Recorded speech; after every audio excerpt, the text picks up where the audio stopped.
याद कीजिए, जब आप नोटबंदी करने आए थे तो क्या बोला था, ये देश में आतंकवाद खत्म करने की बात है, आप राजनीति मत कीजिए, ये देश की बात है, और औंधे मुंह गिर गए थे।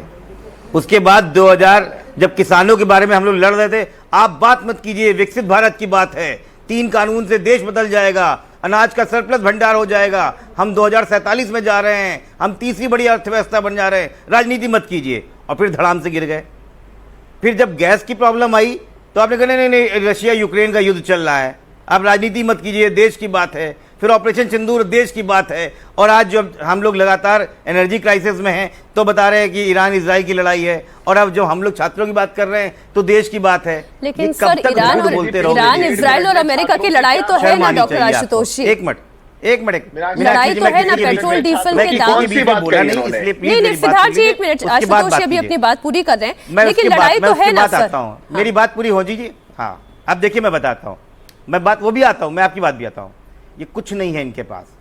स्मृति ईरानी 2014 में बनी थी, 2015 में 2016 तक रही, प्रकाश जावड़ेकर 2016 में आए, रमेश पोखरियाल 2019 में आए, धर्मेंद्र प्रधान 2021 में आए। और ऐसा थोड़ी कि एनटीए की वजह से हो गया। पहले तो बता दूं, एनटीए की उत्पत्ति मनमोहन सिंह की सरकार में हुई थी। आईआईटी और सीबीएसई के डायरेक्टर्स ने एनटीए मनमोहन सिंह की अध्यक्षता में एक कमेटी बनाई गई, और उन्होंने कहा कि हम एक ऐसी एजेंसी चाहते हैं। उसके लिए पार्लियामेंट्री कमेटी बनाई गई, उसको अधिवेशन बनाया गया। 2016 में उन्होंने फाइनल रिपोर्ट प्रस्तुत करी, तब आपके वहाँ बजट प्रस्तुत हुआ था। तो आप मत बताइए भाजपा ने क्या किया है। दूसरा, 2014 आते ही 2015 में एआईपीएमटी लीक हो गया, जब एनटीए नहीं बना था। 2016 में नीट पीजी का सेकंड फेज का पेपर लीक हो गया ऑल इंडिया लेवल पे, तब एनटीए नहीं बना था। 2018 में क्लास 10th का मैथ्स का और क्लास 12 का इकोनॉमिक्स का पेपर पूरे ऑल इंडिया लीक हुआ, तब एनटीए नहीं बना था। और उसके बाद तो मैंने आपको लिस्ट गिना दी है। तो किसको झूठ बोल रहे हैं? ये बिल्कुल सही है कि भारतीय जनता पार्टी का शिक्षा से कोई मतलब नहीं। मैं सिद्धार्थ जी आपके पास आ रही हूँ, जो आपने बताया, आप इसका उत्तर दें। तत्कालीन नकल लोधी पे आता हूँ। जी आपने बोला कि समाजवादी पार्टी। सिद्धार्थ जी आप इसका उत्तर दें, उन्होंने तो लीक की पूरी लिस्ट गिना दी। नहीं मीनाक्षी जी, मुझे तो समझ नहीं आया कि आशुतोष जी कौन सी बात कहना चाह रहे थे। पहली बार जब वो बोले तब बोले कि एनटीए बना इसलिए सारी गड़बड़ हुई, दूसरी बार बोलते बोलते बोले एनटीए तो मनमोहन सिंह ने बनाया। कैसे, आप कहना क्या चाहते हैं? और दोनों ही बातें गलत है, मैं आपको बता देता हूँ। आप समझ नहीं आशुतोष जी 2016 मैं कहना ये चाहता हूँ, मैं बताता हूँ मैं क्या कहना चाहता हूँ कि आपके अंदर कुवत ही नहीं है कि आप पेपर लीक रोक पा रहे हैं। ठीक, सरकार के ऊपर आपके आरोप आ गए, सिद्धार्थ जी का जवाब आने थे। अब मीनाक्षी जी, 2016 के अंदर सुप्रीम कोर्ट में एक लैंडमार्क जजमेंट आई। उस लैंडमार्क जजमेंट के बाद एनटीए का गठन हुआ। ये बात आशुतोष जी को शायद नहीं पता होगी।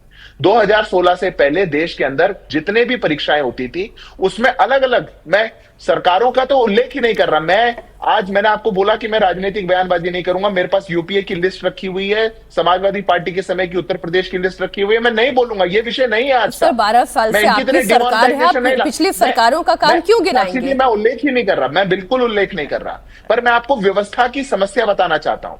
2016 से पहले अलग अलग पेपर्स अलग अलग प्रक्रिया में हुआ करते थे, अलग अलग स्थानों पे हुआ करते थे, उसमें अलग अलग कठिनाई आती थी। सुप्रीम कोर्ट में 2016 में एक केस में बहुत लंबी सुनवाई हुई, उसके बाद एनटीए का गठन किया गया। इसीलिए किया गया ताकि सुधार एक सतत प्रक्रिया है, सुधार होते रहने चाहिए। कोई ऐसी हम बॉडी को लेकर के आए जो लीक को कम कर सके। वो बॉडी आई, उसमें भी सुधार हो रहे हैं, रिकमेंडेशन आई, उसमें भी लीक हुआ। ये बस कह रही हूं आपसे कि आप जो भी कर रहे हैं ना, वो आपको लग रहा है आप कर रहे हैं, लेकिन वो होता हुआ दिख नहीं रहा है। समस्या ये है अंकित जी, अगर मैं गलत नहीं हूं, अगर हो रहा है और आपकी मंशा भी अच्छी है, मैं फिर ये कह रही हूं कि आप 100% ईमानदारी से अगर कर भी रहे हैं तो वो होता हुआ दिख नहीं रहा है, लीक पर लीक हो रहा है। और जिस तरीके का ये नेक्सस इतना डीप रूटेड है, ये बता रहा है कि whatever you are doing is incompetent. Ankit Awasthi ji, ma'am यही बात है कि हर बार जब भी सरकारें रही हैं इतिहास से लेके अब तक, वो अपनी उपलब्धियां दूसरों से हम बेहतर कैसे हैं यही बताने में निकाली है, लेकिन उस बेहतरी में एब्सोल्यूट सेंस में बच्चों का बेहतर हुआ ये होता दिखा नहीं।